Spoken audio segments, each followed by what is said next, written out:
Hi, my name is Brian LaPayower, and this is LaPayower Report. On today's program, my featured guest is a medium as well as a paranormal investigator. And here's today with me is my guest, Dave DeLise. Dave, welcome to the program. Hey, Brian, thank you for having me. I truly appreciate it. Thank you. Okay, thank you very much, Dave. Just to make viewers aware, Dave has been, you've been around, you've been on several programs here in the studio. Yes, I have. Thanks. Through here in CTV and Staten Island Community Television. You appeared on Spiritual Exploration. Yes. You were on two programs, two topics. Two of them was called Ghost Stories 1 and 2, Right. which was shown on the air as well as on YouTube.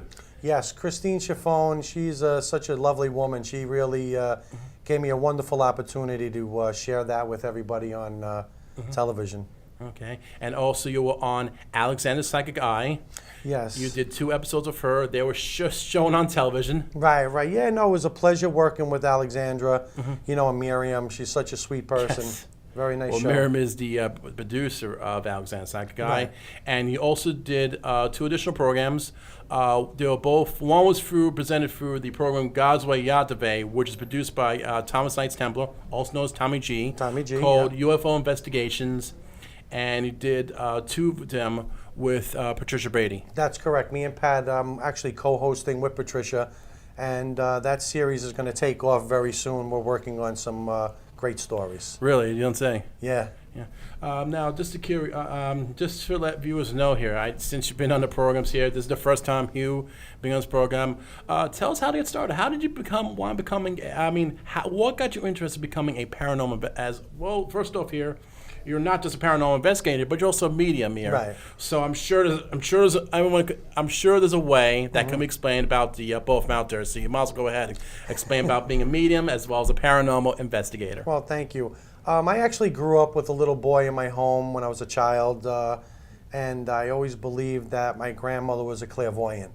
Really? Because she could see the child as well as myself, but nobody else could see the child.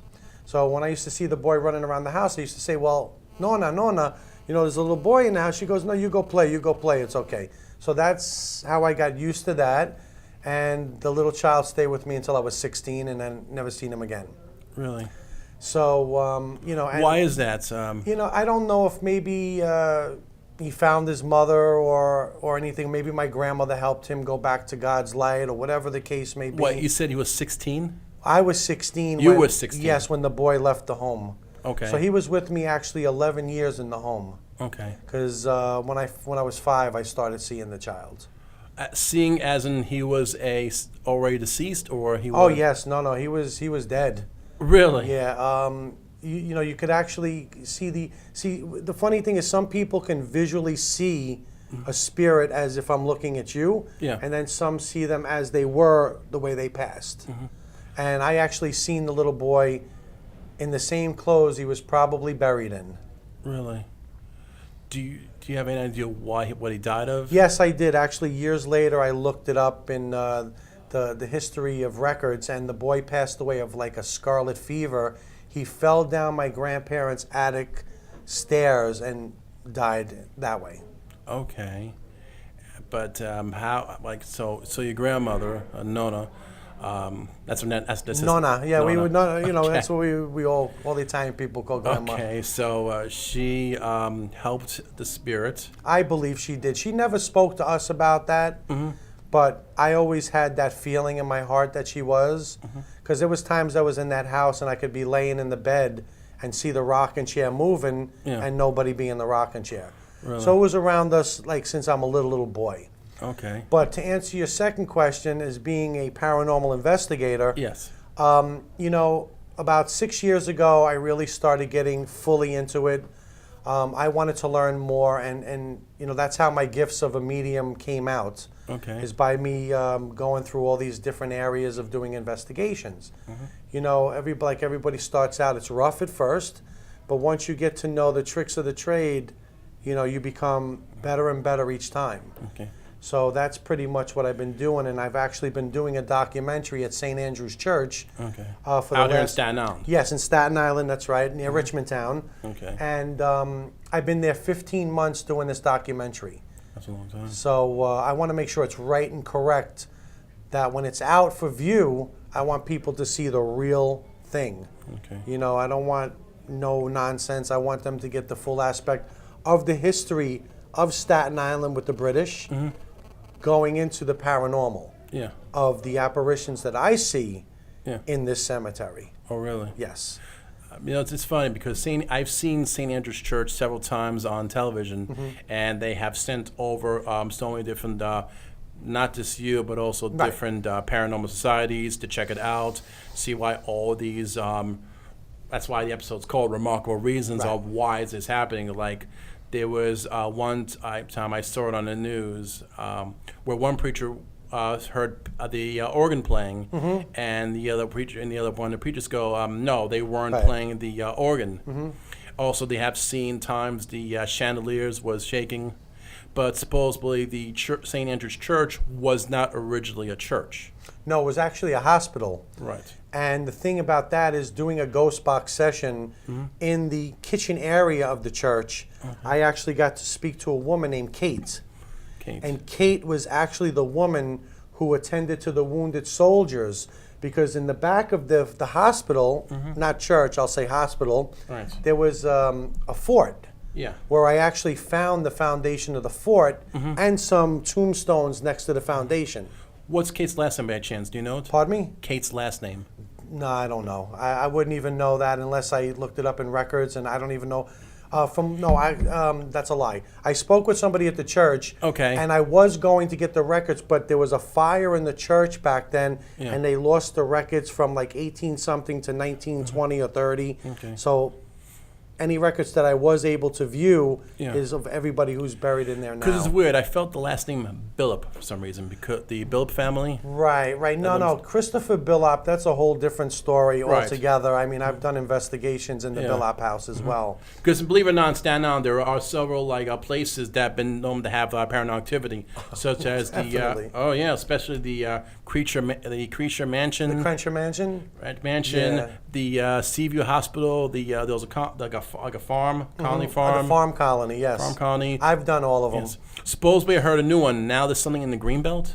I've Well, heard. there's always been something in the green belt. I mean, these Yeah. are just things that people are finding out now. Mm-hmm. You know, what people don't realize is Staten Island is probably one of the most haunted areas in the world.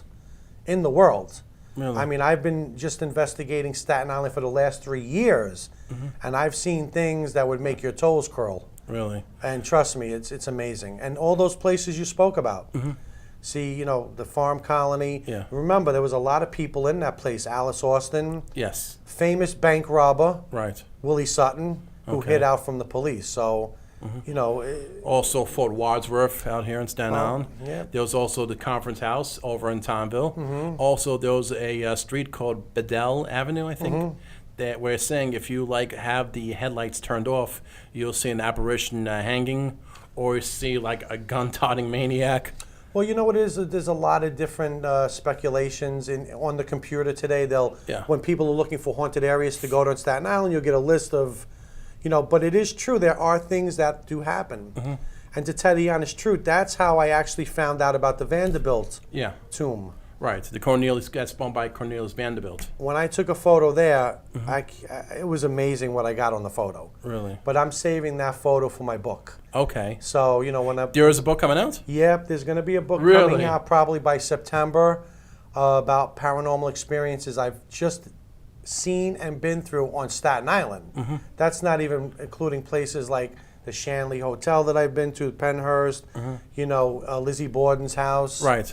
So, I mean, there's just tons that I've done, but, you know, right now I'm loving Staten Island because there's a lot of stuff here Yes. that people don't understand. Okay.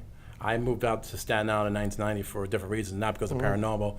It's just that we felt the education in Brooklyn's District 22 wasn't really that great. Okay. So Staten Island, of course, has one district, which is 31. Right, right.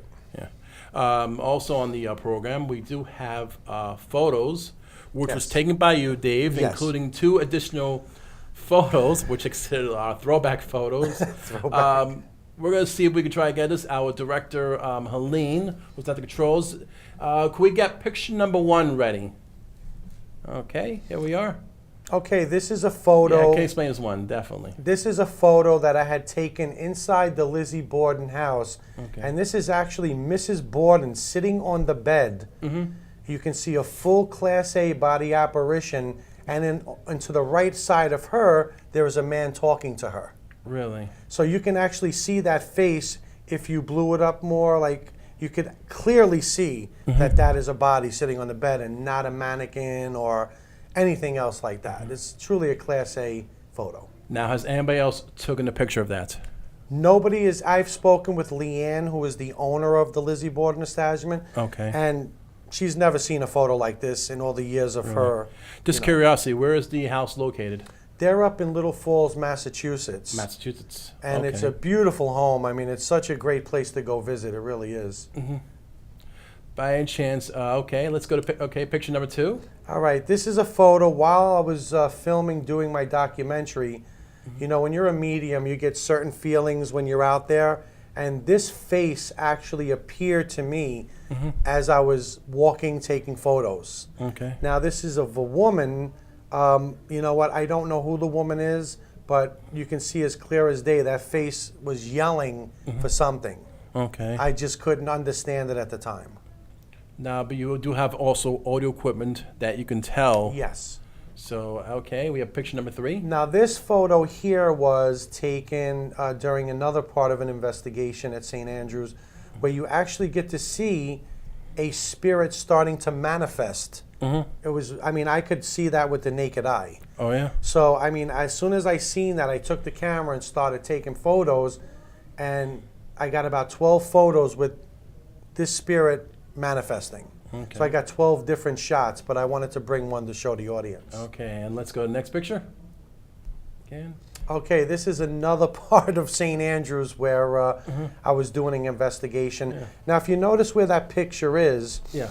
that is actually a statue of Mother Mary. Okay. Now, that statue just disappeared, and that is what appeared in front of me, which was this man in a black suit and a white shirt with a beard, full beard and mustache. I mean, Looks it's, familiar. Who do you look like? you know, I don't know. I mean, there's a tombstone there. His name is Mr. Diamici. And I do speak with the little girl who's buried next to him. Her name is Rosa. Yeah. This little girl will follow me throughout the cemetery, and she'll pull my pants leg sometimes. A lot of the children in the cemetery know me because Yeah. I've been there so long. How long has Rose been dead for? Just curiosity. She died, I believe, in 1994. 94. Yes, she's a very young addition to this cemetery. But you know, Okay. Can we go back to okay? Well, no, it's explain. I'll explain. This is a throwback Thursday. Okay. Well, let's wait. This picture right here, the last picture. Before we go to throwback Thursday, this picture right. So you're saying Rosa. Rose is a little child who follows me through the cemetery at night. She'll talk to me sometimes and tell me how she's feeling. Yeah. But all these spirits at But you said 94. I mean, so how did they get permission to bury somebody in 94? because this is a church. You can bury tomorrow. If you die tomorrow, you can get buried. Oh, really? Yeah, I even told the priest, I said, if I drop dead tomorrow, I want to be buried in St. Andrew's Church. Okay. The reason being is because I know all the spirits in there. You know, just from talking with them, and you know, and you have to realize a very famous person was in this church. Yeah. Elizabeth Seton, who was the very first woman saint, which is amazing because I've spoken to her and I've gotten some great EVPs on her, and you know, it's just amazing to hear her voice. And the one that really shocked me the most from her was when she asked, "Can you see me?" Because I kept asking her, saying, "Elizabeth, are you here with us? Are you here with us?" And then all of a sudden, I picked up, "Can you see me?" Yeah. So I thought it was kind of really cool to be able to catch that type of an EVP from somebody that famous. But there's been times I've been with teammates in the basement, which is the catacomb area, Gotcha. where I've had one person who was with me, Jeannie, who helped me start the team originally when we first started out. Yeah. There was a spirit in the catacombs that looked and just said, "Hey, Jeannie, get out." And I had to, you know, I'm saying to myself, well, how the hell did he know her name? Yeah. But spirits know everything. Okay. Now, let's go to the next picture. If we could dissolve over. Oh, here we go. Throwback Thursday. Yeah, that was many moons ago. I would say Yeah. a good 30 years ago. Yeah. Because I just turned 50 last week, and you were at my party. Thank Yes. you for being there. You're welcome. As well as Thomas Knights Templar, Tommy G. Right. But the funny thing was, this was our. Explain this one. This is 166 Schoolyard in Astoria, Queens. Yeah. We used to have basketball games, full courts, night and day. Yeah, and I see you wearing the traditional shorts over sweatpants. Oh, that's how we rolled back in those days. Yes. Well, it was Of course, I'm sure a lot of people sing Goonies. Yeah, definitely. Yeah. That was Yeah. me. I was a part of the Goonies. Yeah. I was waiting for Chunk. And what's next? We have one more picture. The final picture in the show. Oh, this is my buddy, Yeah. Mr. Kane Hodder. Yes. Kane I met about 15 years ago at a chiller convention, Yeah. who plays Jason Voorhees in Friday the 13th. Gotcha. And him and I have become friends, and we've stayed friends since then. I still speak to him to this day on Facebook. Just curiosity, what does Kane Hodder do now? He's still acting. He's doing a lot of films. Your best bet is to go onto YouTube, type his name in, or Netflix, because he does a lot of movies. Yeah. Some on the B side, B-side horrors, but he's still a great actor. He's still, he's still up on top of things. Okay, and we have no more pictures after this. No, here. that's all right. That's all right here. I don't mind. So now with the paranormal, so once St. Andrews has been complete, you of course will become an author, have a book about it. Right.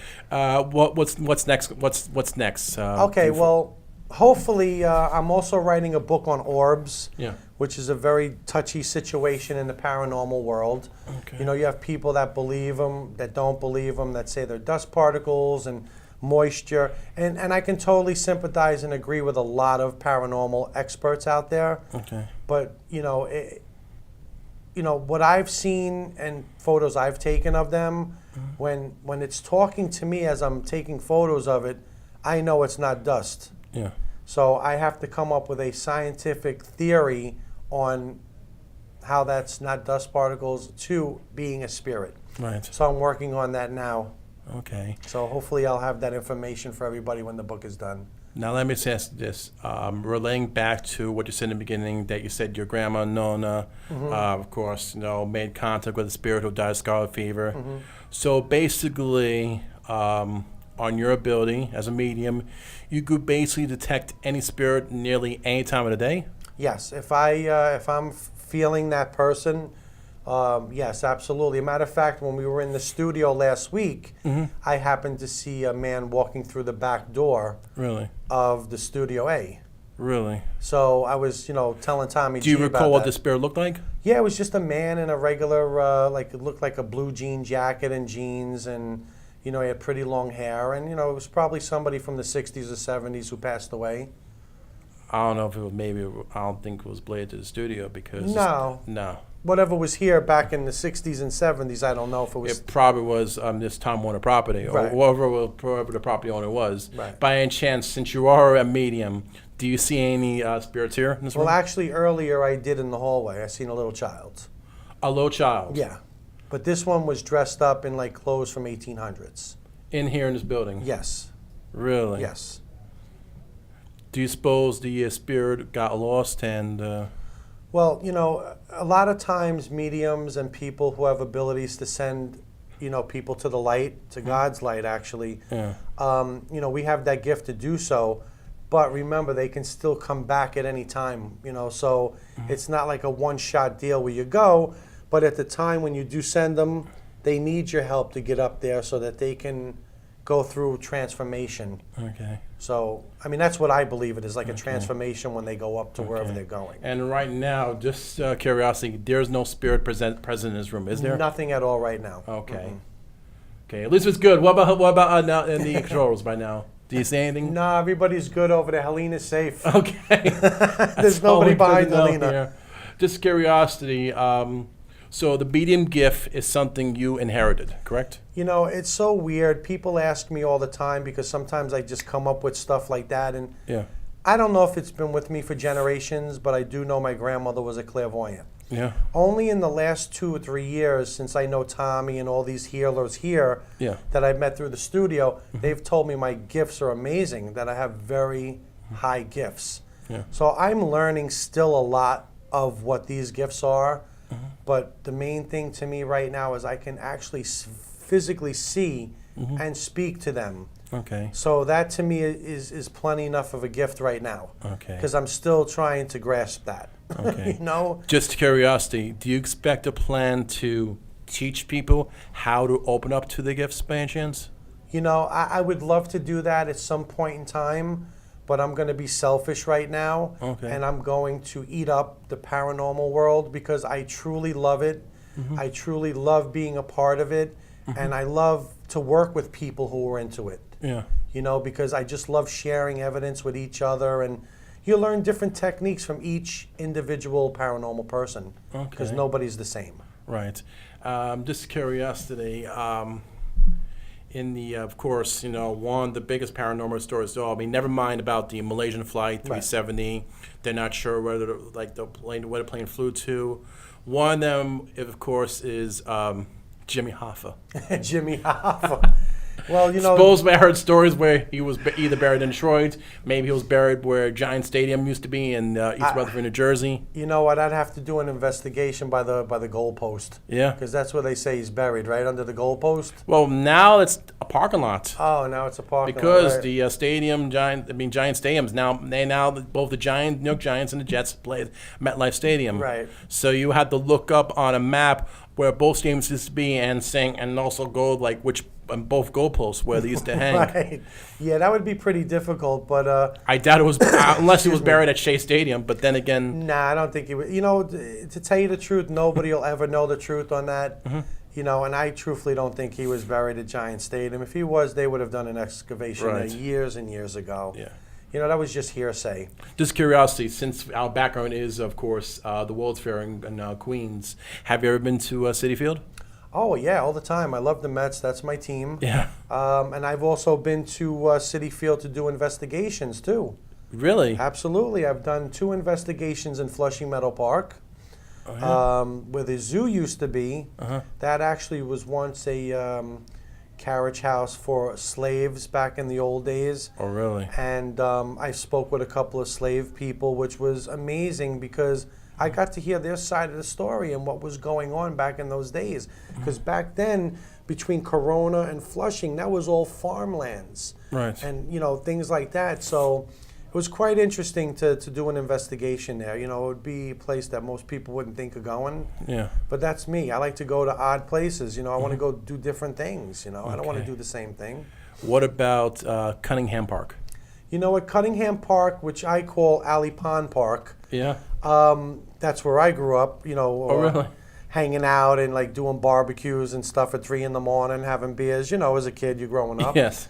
But I've never done any investigations in there, but there are a lot of strange things that went on there because you had Creedmoor, Really? which was not even 5 minutes away from the park. Really? So God, where those baseball fields are, God only knows what went on in that hospital. Okay. You know, you're talking the same thing like Willowbrook. Yeah. You know, if it wasn't for Geraldo Rivera, Yes. you know, breaking in on that story, Yeah. you would never know what happened. That's true. But just remember all the deaths that went through, you know, and the abuse of the children and everything else. You know, all those spirits are roaming. Yeah. You know, and then you had the Andre Rand murders back in those days, and they found that poor kid on the grounds of CSI. Yeah. A girl. I think. Yeah, it was Jennifer. What's her name? Jennifer. I can't think of her last name, but it was Jennifer. It was a Yeah. shame, you know. Right. And then you know, it's just a hard thing to deal with. But you know, Yeah. it is what it is, you know. But spirits are definitely here. They're roaming around by the hundreds. Yes. You know, so this is what gives every paranormal investigator the chance. But a lot of people like to go away and do things in different, you know, parts of the country. Like I've done investigations in the Mayan ruins in Peru, Yeah. Mexico, you know, and when I'm ready to air those, I'll air them. Okay.